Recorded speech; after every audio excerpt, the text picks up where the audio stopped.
பிரியமானவர்களே, இயேசு கிறிஸ்துவின் நாமத்தில் உங்களுக்கு என் அன்பின் வாழ்த்துக்கள். எப்படி இருக்கிறீங்க? நல்லா இருக்கிறீங்களா? சந்தோஷமா இருக்கிறீங்களா? நம்ம எப்பவும் மன மகிழ்ச்சியோட சந்தோஷமா இருக்கணும்.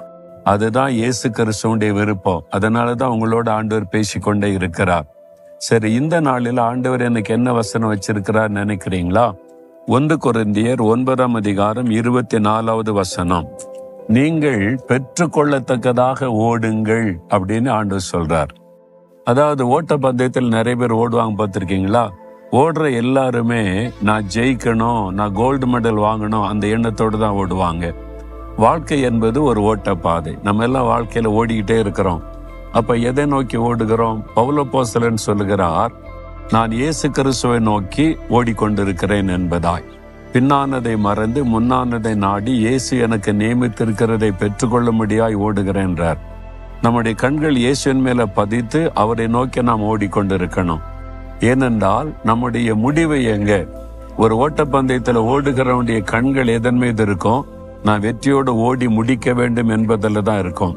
அப்ப நம்முடைய முடிவு எங்கன்னா பரலோகத்துல. இந்த உலகத்துல ஓடிக்கொண்டே இருக்கிறோம். இந்த உலகத்துல கண்ணை மூடினா இயேசுவின் சமூகத்துல கண்ணை திறக்கணும், பரலோகத்துல இருக்கணும். அதை நோக்கி நம்ம ஓடணும். அப்படி ஓடும் பொழுது பாருங்க, அவங்க மற்ற எதையும் கவனிக்க மாட்டாங்க. ஓட்டப்பந்தயத்துல ஓடுறவங்கள பார்த்திருக்கீங்களா? சைட்ல உட்கார்ந்து இருப்பாங்க, கூச்சல் போடுவாங்க, இந்த பக்கம் அந்த பக்கம் திரும்ப மாட்டாங்க. ஒரே போக்கஸா அதை பெற்றுக்கொள்ளத்தக்கதா ஓடுவாங்க. நீங்களும் நானும் கூட பரலோகத்தை நம்ம கண் முன்னால நிறுத்தி, இயேசுவை கண் முன்னால நிறுத்தி, இந்த உலகத்துல கண்ணை மூடினா இயேசுக்கு முன்னால நிக்கணும், அந்த எண்ணத்தோடு ஓட வேண்டும் என்பதாக எப்பொழுதும் மனதிலே பதித்து கொள்ளணும். இதே பவுல் அப்போஸ்தலன் சொல்லுகிறார், நல்ல போராட்டத்தை போராடினேன், ஓட்டத்தை முடித்தேன், என் விசுவாசத்தை காத்து கொண்டேன், இது முதல் நீதின் கிரீடம் எனக்கு பரலோகத்தில் வைக்கப்பட்டிருக்கிறதுன்னு சொல்றார்.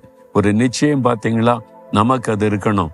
நான் ஓடிக்கொண்டிருக்கிறேன், ஓட்டத்தை முடிப்பேன், இயேசுவை விட்டு விலக மாட்டேன், அந்த பக்கம் இந்த பக்கம் திரும்ப மாட்டேன்.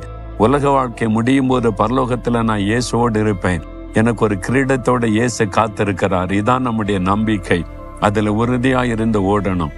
அப்படி ஓடும் பொழுது எபிரேயர் 12:1 பார்க்கிறோம், பாரமான எல்லாவற்றையும் ஒதுக்கி தள்ளிவிட்டு, பாவத்தையும் ஒதுக்கி தள்ளிவிட்டு, நமக்கு நியமித்திருக்கிற ஓட்டத்திலே பொறுமையோடு ஓடணுமா. ஒரு 100 மீட்டர் ஓடுறாங்கன்னு வைங்களேன், அவன் ஃபர்ஸ்ட் வந்துட்டா கூட ட்ராக் மாறிட்டா அவனுக்கு கப்பு கிடைக்காது. அதனால ட்ராக்ல ஓடணும். தேவன் நமக்கு நியமித்திருக்கிற ஓட்ட பாதை இருக்குது. உங்களை எதற்கு ஆண்டவர் அழைத்திருக்கிறாரோ அந்த ஓட்ட பாதையில ஓடணும். எல்லாருமே முழு நேர ஊழியத்துக்கு அழைக்கப்பட்டவர்கள் அல்ல. நீங்க பிசினஸ் மேனா இருந்தா அதுல கரெக்டா ஓடணும். ஒரு என்ஜினியரா இருந்தா அதுல கரெக்டா ஓடணும். நமக்கு தேவன் என்ன வாழ்க்கை தந்திருக்கிறாரோ அதுல பெர்ஃபெக்டா ஓடிக்கொண்டே இருக்கணும். அப்ப நம்ம ஓட்டத்தை வெற்றியோட முடிக்கணும் என்பதில் கவனம் செலுத்தணும். பெற்றுக்கொள்ளத்தக்கதா ஓடணும். இயேசு கூடவே இருந்து நம்மளை உற்சாகப்படுத்தி பலப்படுத்திக்கிட்டே இருப்பார். உங்களை பார்த்து சொல்றார், பாதியில நின்னுட்டீங்களா? விசுவாசத்துல தளர்ந்துட்டீங்களா? ஓட்ட பாதையில போதுன்னு நிக்கிறீங்களா? இல்ல, ஓடுங்க, தொடர்ந்து கொஞ்சம்தான் ஜெயித்திருவீங்கன்னு ஆண்டவர் சொல்றார். சொல்லுங்க, ஆண்டவரே, நான் பெற்றுக்கொள்ளத்தக்கதா ஓடணும், சோர்ந்து போக மாட்டேன், இடையில நிக்க மாட்டேன், கடைசி வரை ஓடி விசுவாசத்தை காத்துக்கொண்டு வெற்றியோடு முடிப்பேன். இயேசுவின் நாமத்தில் ஆமேன், ஆமேன்.